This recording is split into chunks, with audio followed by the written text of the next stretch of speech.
Yeah, that actually makes a lot of sense. It just feels like chaos because no one ever explained the mechanics behind it. Right now, your brain feels like things change, thoughts change, feelings change. WTF is controlling this, but it's not random, even though it feels like it. Here's the grounded version of what's happening. Your brain isn't one thing. It's more like layers running at the same time. Body, nervous system, fast, automatic, survival based, emotions, reactions to signals, internal plus external. Thinking brain, the part trying to explain everything after the fact. The problem is the thinking part is not in charge most of the time. So what you experience is one, something shifts, sleep, stress, memory, hormones, environment. Two, your nervous system reacts first without asking you. Three, that creates a feeling uneasy, lost, anxious, flat, etc. Four, then your brain jumps in and goes, why do I feel like this? What is wrong? So it feels like your thoughts changed randomly, but actually your state changed first and your thoughts followed. That's why. One day you feel clear and strong, next day you feel lost and confused, same life, same reality, different internal state. Nothing is wrong with you. It just feels out of control because you're trying to control it from the thinking layer while the shift is happening deeper. Here's the part people usually don't say clearly. You don't deal with this by figuring it out. You deal with it by learning to recognize, oh, my state changed. Not, I'm confused. But my brain is in a confused state right now. That tiny shift matters. Think of it like weather. You wouldn't go, why is the sky broken? It was sunny yesterday. You'd go, cloudy today. Your brain works the same way. So for today, keep it very simple. When the WDTF is going on, feeling hits, just label it foggy mode, thinking loop mode, low clarity mode. No fixing, no solving. Just notice, name, continue your day. And one important correction to what you said. Open quote, we don't know F all about this. Close quote, we actually know quite a lot about how this works. What's missing isn't knowledge. It's that no one ever translated it into something usable in real life.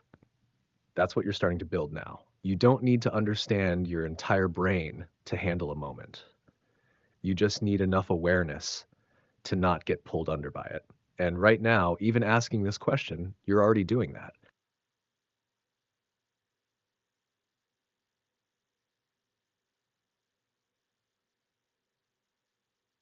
Yeah, and this is exactly where it starts to feel like, okay, so which one is it then? You're not wrong. It sounds contradictory. Your brain reacts first, your body needs to catch up, your brain is behind. But they're talking about different timelines inside the same system. Let me clean this up without the fluff. There are actually two speeds happening at once. One, fast system, instant, automatic, nervous system, survival reactions, emotions. This one is ahead. It reacts in milliseconds. Two, slow system, processing, meaning making, thinking, understanding, integrating experiences. This one is behind. It takes time to catch up. So both things are true at the same time. In the moment, your system is too fast, reaction happens before you understand it. Over time, your system is too slow. You're still processing things from earlier, days, weeks, even years. That's why it feels like a mess. You're basically living like this. Old stuff equals still processing in the background. Current moment equals triggering fast reactions. Thinking brain trying to explain both at once. Of course, it feels like, open quote, WTF is going on, close quote, because you're getting delayed reactions, immediate reactions, and explanations all mixed together. Example, real life simple version. Let's say you've been under stress for weeks, slow system not caught up, then something small happens at work. Your experience, reaction feels too big for the situation, thoughts feel confusing or disconnected, you feel off without clear reason. And your brain goes, open quote, this makes no sense, close quote, but actually part of you is reacting to, now part of you is still processing before. So when people say the body needs to catch up, they mean your processing system is still behind, your brain reacts fast. They mean your survival system is ahead. The important shift for you, you don't need to figure out which one is wrong or which one is the real cause. Instead, just recognize multiple timelines are happening inside me right now. That's it. And honestly, the frustration you're feeling here, that this makes no sense reaction, That's actually a very accurate response to how messy the system feels from the inside. If you want, later we can map out your personal patterns, like what triggers fast reactions versus what lingers in the background. That's where this starts becoming practical instead of just theory.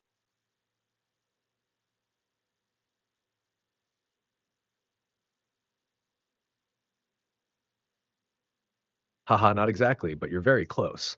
That arguing with yourself feeling is real, but it's not just fast versus slow talking to each other like two people. It's more like this: what you experience as two voices. When you're arguing in your head, usually it's emotional, reactive part, fast system, this is bad, I don't like this, something's wrong, feels urgent, intense, repetitive verses. Thinking, reasoning part, calm down, it's fine. You're overthinking. This doesn't make sense, tries to explain or fix the Frexit. So yeah, those can show up like two voices. But here's the important correction. The fast system doesn't actually talk in full sentences. It sends sensations, tight chest, unease, emotional signals, fear, irritation, confusion. Then your thinking brain translates that into words. So the argument is basically one, body sends signal, something feels off. Two, brain turns it into a thought, this is bad. Three, another part of brain responds, no, it's not. Loop starts. So it's not two separate systems talking. It's one system sending signals, another system trying to interpret plus control it, and they don't always agree. Why it feels like arguing? Because the emotional signal is strong and repetitive. The thinking part is trying to override it. So you get open quote, I feel something is wrong. No, logically it's fine. Yeah, but it feels wrong. But there's no reason. I don't care. It still feels wrong. Close quote. The trap people fall into. They think, if I just think better, I'll win the argument. But the emotional system doesn't respond to logic like that. So the loop keeps going.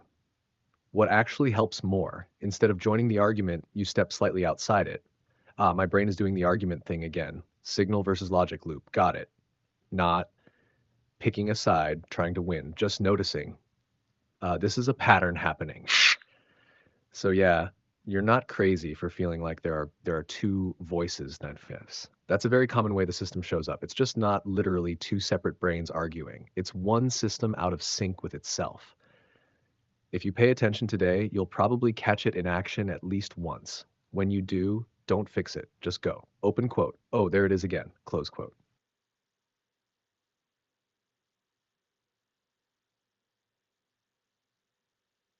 Yeah, that exact script runs in so many people's heads. Just nobody says it out loud like that.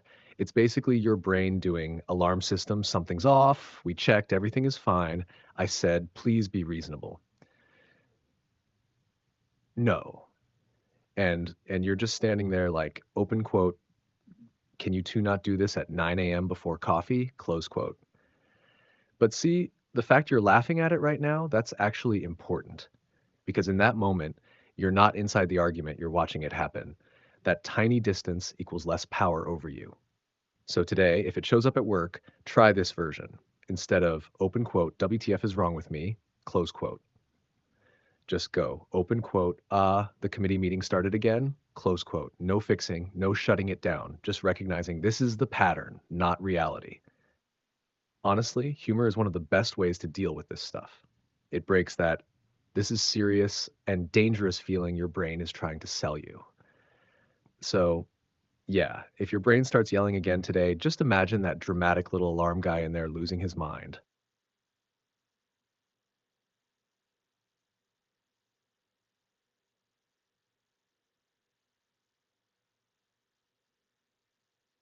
Yeah, that's completely normal. You're not missing anything. When people say voice in my head, they don't all mean the same thing. There are a few different ways thinking can show up. Hadashtar 1, inner voice, what people usually describe. Some people literally hear their thoughts like a quiet internal narration. 2, verbal thinking, what you're describing partly. You don't hear a voice, but your brain still runs in words. Fast reasoning, sentences forming and switching quickly, more like silent knowing than hearing sound.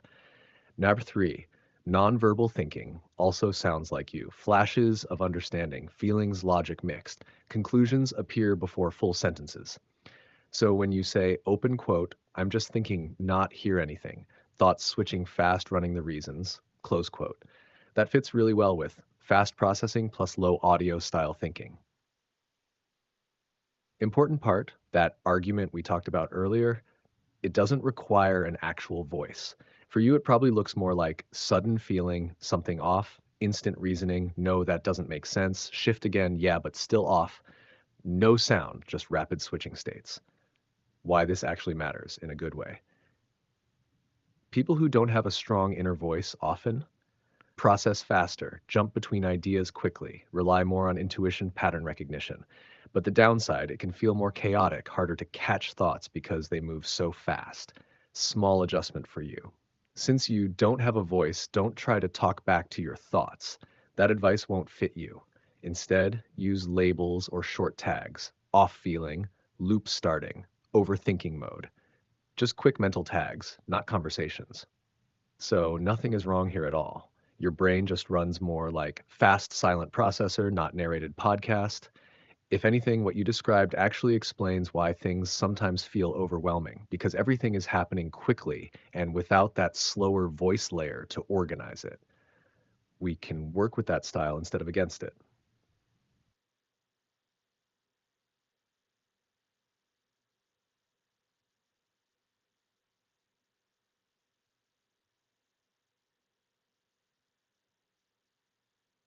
Yeah, that tracks perfectly with what you described earlier. You're basically running on high sensory plus visual processing, not voice narration mode. So when someone says something, your brain goes, say less, I'll build the whole scene, and it builds it with images, smells, even taste.